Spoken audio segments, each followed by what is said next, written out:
بسم الله الرحمن الرحيم. يا اهلا بيكم فيديو جديد ومراجعه جديده بعد الاستخدام لجهاز انا بشوفه من وجهه نظري من افضل الاجهزه اللي موجوده في السوق، وهو ريلمي 11 برو بلس. الجهاز من فئه ال $300 او بيبدا سعره من $300 ومتوفر في مصر بشكل غير رسمي، يعني مفيش ضمان محلي بتوفره لك مكاتب الاستيراد او المحلات اللي بتستورد الاجهزه. تعالوا بينا بقى نعرف اهم مميزات وعيوب الريلمي 11 برو بلس بعد الاستخدام، ولكن ما تنساش اللايك الجامد وقول لي رايك في التعليقات ويلا بينا.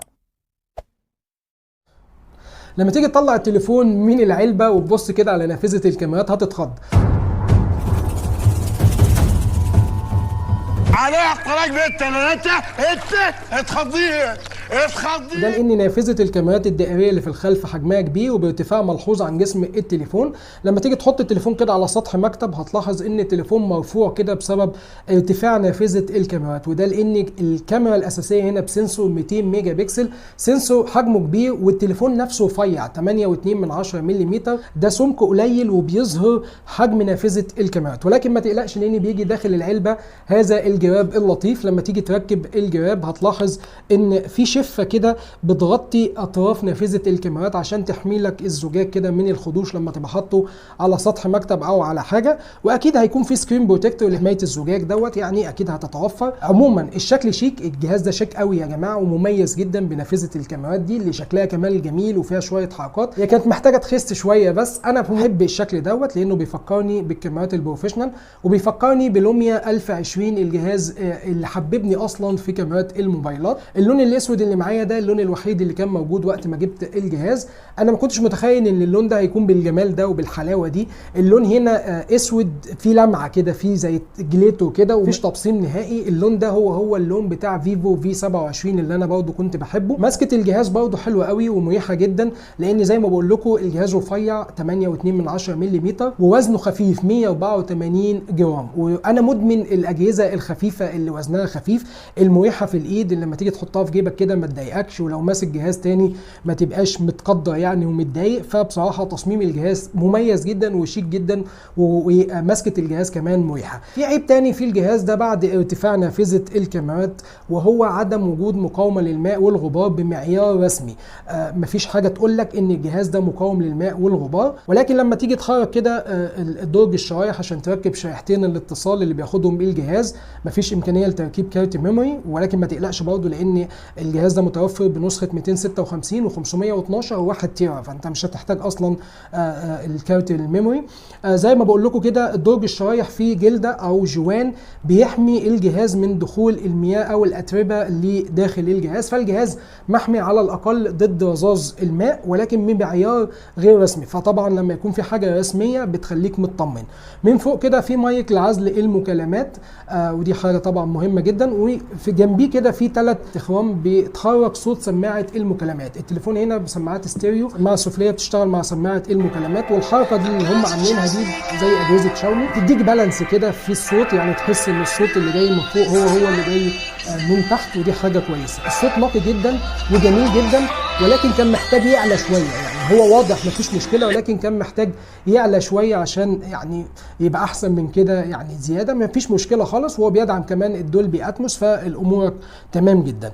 البصمه بتاعه الشاشه تحت الشاشه بصمه سريعه، طبعا اجهزه ريلمي واوبو وفيفو وون بلس مجموعه بي بي كي كلها فيها بصمه تحت الشاشه سريعه جدا وبيبقى فيها انيميشن وشويه حركات كده جميله تقدر تغيرها في اي وقت. الفيس انلوك برضه في الجهاز هنا تمام جدا سريع قوي، يعني منين ما الجهاز يشوفك كده بيفتح على طول ودي حاجه هايله جدا. نيجي بقى لاول واهم ميزه في الجهاز ده، تصميم حلو ولكن اللي هيخطف عينيك هي الشاشه دي كبيره بحجم 6.7 انش، شاشه عملاقه بحواف كده منحنيه او ايدج 61 درجه نسبه الانحناء، وده بيديك مساحه رؤيه كبيره جدا ونسبه الاستحواذ هنا فوق ال 90%، يعني مفيش حواف من فوق او من تحت، والنوتش بتاع الكاميرا كمان حجمه قليل قوي. لما تيجي تتفرج على اي حاجه مش هتشوف غير الشاشه، ودي حاجه او من اهم الحاجات اللي موجوده في الشاشات الايدج اللي انا بحبها كده بشكل خاص.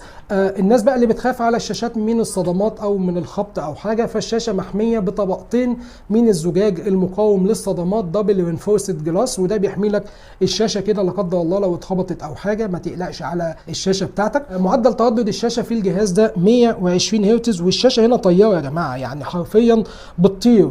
واجهزه ريلمي معروفه طبعا انها بتديك حقاتك في الارقام الارقام، يعني ال 120 هرتز هنا حلوين جدا، وفي عندك هنا وضع الاوتو، يعني الشاشه تنتقل من 120 ل 60 عشان تحافظ لك كده على البطاريه. اللي بيخلي كمان الشاشه دي تحسها انها سريعه هي استجابه الشاشه لللمس اللي بتصل الى 1260 تاتش سيمبلنج ريت. لو انت ايديك سريعه قوي في الالعاب وكده فالشاشه دي هتكون مثاليه ليك جدا. الشاشه من نوع اموليد بدقه فول اتش دي بلس بريزوليوشن 1080 في 2412، وكثافه البكسلات هنا 394 بكسل بير انش، وبتدعم تقنيه الاتش دي ار 10 بلس، والالوان هنا بتصل الى 10 بت او مليار لون. فعندك هنا كومبو جميل جدا بيديك مشاهده حلوه قوي، الالوان جميله، كونتراست مظبوط، زوايا رؤيه حلوه قوي. استمتعت حقيقي بالشاشه وجميله جدا. والناس اللي زي حالاتي كده اللي عينيها في الشاشه طول الوقت فبيحتاجه شاشه تكون مريحه للعين، وفعلا في ناس كتير سالتني على شاشه تكون مريحه للعين. والشاشه دي بتقدم لك ميزه مهمه جدا لراحه عينيك، وهي 2160 هرتز بي دبليو ام ديمينينج، ودي خاصيه بتحمي عينيك من الوميض او من السطوع بتاع الشاشه عشان يحمي لك عينيك كده. والشاشه فعلا مريحه جميله ومريحه في نفس الوقت. نيجي بقى لسطوع الشاشه اللي بيصل الى 950 نتس فقط، وده رقم مش كبير اذا قارنا الشاشه دي بالشاشات اللي في نفس الفئه. ولكن تعالوا كده نشوف التجربه العمليه. انا بصور الشاشه زي ما حضراتكم شايفين كده الساعه 11:20 تحت اشعه الشمس في شهر 7 في مصر، يعني ما ادراك بالشمس في الوقت ده، ربنا كده يرحمنا يا رب. الشاشه متشافه زي ما انتم شايفين، وحتى وانت بتتحرك وماسك التليفون وفاتح الشاشه مش هتلاقي معاناه، يعني مش هتتضايق ولا هتضلل على الشاشه عشان تشوف.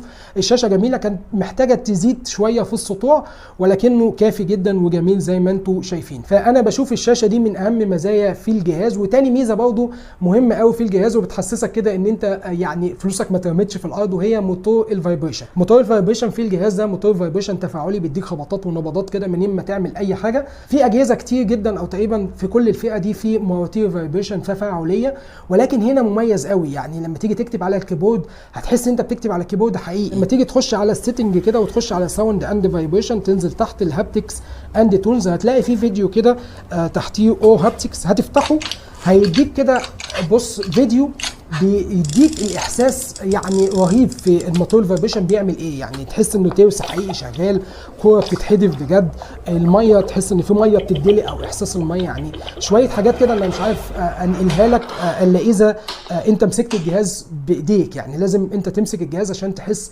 بالموتور ده. موتور حلو قوي، يعني لما تيجي مثلا تجيب الابلكيشن اللي في الباك جراوند وتلفه كده تحس ان في زي ترس بيلف كده.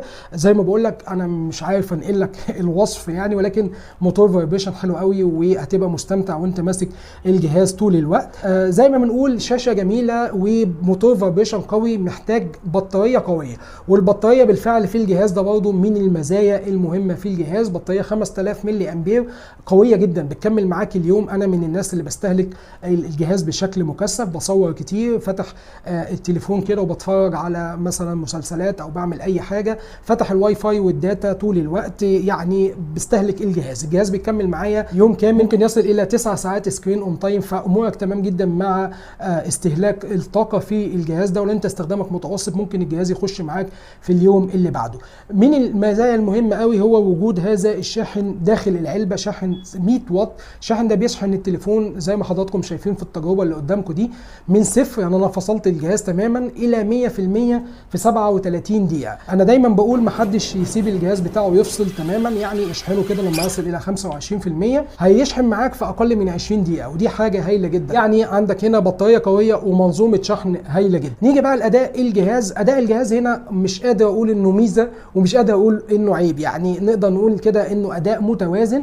البروسيسور المستخدم في الجهاز ده من شركه ميديا تك، وهو بروسيسور جديد وهو دايمانستي ال 7050. البروسيسور ده هو البروسيسور اللي استخدمته ريلمي في النسخه السابقه، وهو ريلمي 10 برو بلس دايمانستي ال 1080، نفس الارقام ونفس معالج الرسوميات مالي جي 68. اداء البروسيسور ده اداء كويس جدا، نوعيه الاداء بتصل الى 2.6 جيجا هرتز، وده يعني بروسيسور من الفئه المتوسطه العليا، يعني ما يخشش في الفئه الرائده. كنت اتمنى ان يكون في بروسيسور اقوى من كده، ولكن الاداء تمام جدا. الجهاز بيجي من العلبه باندرويد 13 وواجهه ريلمي يو اي 4.0. الواجهه دي حلوه، واجهه ريلمي 4.0 دي مستقره جدا. ادائها كويس قوي، يعني الواجهه عليها اضافات كتير ولكن مش هتواجه مشاكل زي النسخ السابقه. يعني كنت بشوف مشاكل كده في النسخ السابقه، ولكن يو اي 4.0 دي واجهه تمام جدا ومستقره. امورك حلوه قوي في المهام اليوميه، سوشيال ميديا، فيس، واتس، انستجرام، اي حاجه بتعملها على الجهاز هتلاقيها سريعه جدا واستجابتها حلوه. في الالعاب برضو اداء هنا كويس جدا. في بابجي هتلعب على 60 فريم بدون اي مشكله خالص، زي ما انت شايف كده اللعبه مستقره مفيش دور فريم. في كول اوف ديوتي برضو وانت بتلعب كده ولو ايديك سريعه بقى فيعني هتستمتع باللعب على الجهاز هنا، بصراحه حاجه في منتهى الجمال. فزي ما بقول الاداء في الجهاز هنا اداء متوازن، اداء حلو، ما هوش اقوى اداء ولكنه متوازن وجميل.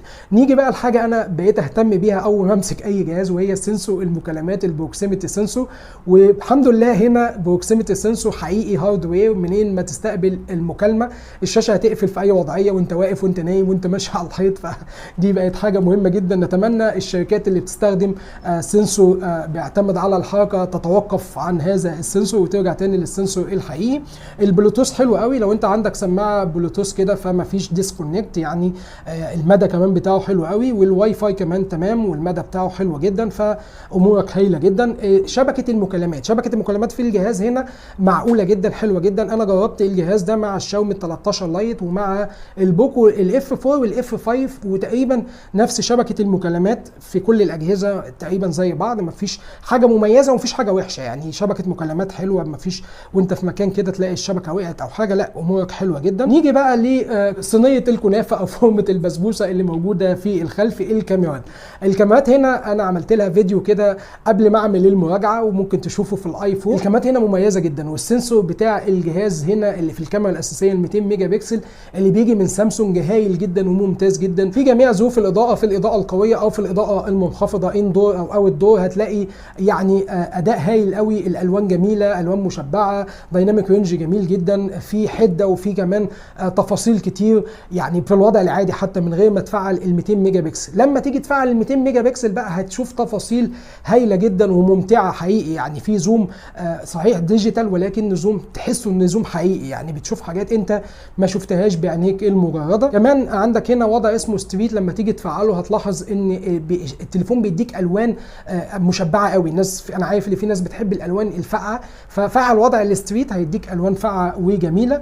الكاميرا العريضه 8 ميجا بكسل، الزاويه بتاعتها 112 درجه، ودي زاويه ما هياش كبيره، يعني تقريبا الكاميرا الاساسيه زي الكاميرا العريضه في الزاويه، ما فيش حاجه يعني تحسش ان الكاميرا العريضه عريضه قوي. يعني اداءها حلو في الاضاءه القويه، ولكن في الاضاءه المنخفضه بتحس ان في نعومه كده، ما فيش تفاصيل كتير. الكاميرا المايكرو 2 ميجا بكسل اداءها حلو جدا. نروح للكاميرا السيلفي ال 32 ميجا بكسل اللي انا بشوفها كاميرا ممتازه جدا في التفاصيل، يعني بتديك تفاصيل كتير جدا في الصوره كده، ولما تيجي تفعل البورتريه بتديك عزل حلو قوي وبوكه جميله. ولكن لون البشره، الجهاز دايما بيحسن البشره كده او بيعمل نعومه في السكين تون، دي العيب الوحيد او النقطه اللي باخدها على الكاميرا السيلفي. الجهاز فيه مثبت بصري OIS، ولكن خد بالك لما تيجي تصور 4K، الجهاز ده الكاميرا الاساسيه بتصور 4K 30 فريم، هتلاحظ ان فيه اهتزاز اثناء الحركه، يعني المثبت البصري الOIS ما بيبقاش فعال على دقه 4K وعلى دقه 1080 60 فريم، بيبقى فعال على دقه 1080 30 فريم. وزي ما انتم شايفين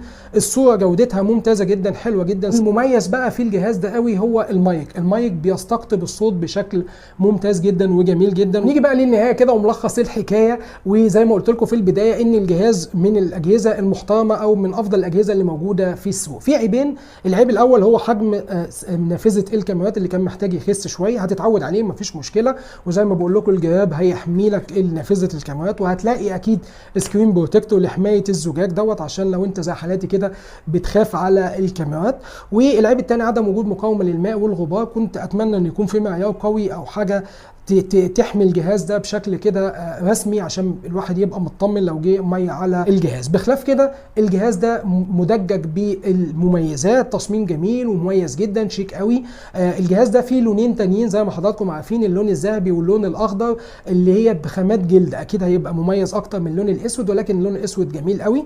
عندك شاشه هنا مميزه جدا جميله جدا ويعني ممتعه ومريحه قوي للعين. الصوت برضه ستيريو سبيكر حلو قوي، كان محتاج يعلى ولكن منه تمام، الاداء متوازن وجميل، مش هتواجه مشكله في الجهاز، مفيش جليتشات، بطاريه قويه جدا وشاحن سريع قوي. والاهم بقى وهي الكاميرات المميز بيها الجهاز ده. ولهنا نيجي لنهايه الحلقه، اتمنى ما اكونش طولت عليكم، اتمنى دايما اكون ضيف خفيف عليكم. ما تنساش تقول لي رايك في التعليقات وتعمل لايك وتشترك في القناه لو اول مره تشوفني، والسلام عليكم ورحمه الله وبركاته.